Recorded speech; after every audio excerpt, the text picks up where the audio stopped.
حضرت آدم علیہ السلام نے اپنے بیٹے شیس علیہ السلام کو 5 نصیحتیں کی اور فرمایا اپنی اولاد کو بھی یہی نصیحت کرنا۔ نمبر 1، عارضی دنیا پر مطمئن نہ ہونا۔ میں جاودانی جنت میں مطمئن تھا، اللہ تعالیٰ نے مجھے وہاں سے نکال دیا۔ نمبر 2، عورتوں کی خواہشات پر کام نہ کرنا۔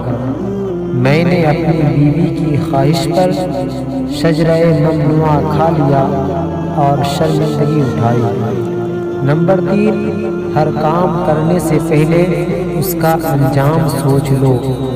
اگر میں انجام سوچ لیتا تو جنت سے نہ نکالا جاتا۔ نمبر 4، جس کام سے تمہارا دل مطمئن نہ ہو اس کام کو نہ کرو، کیونکہ جب میں نے حجرہ ممنوعہ کھایا تو میرا دل مطمئن نہیں تھا، مگر میں اس کے کھانے سے باز نہ رہا۔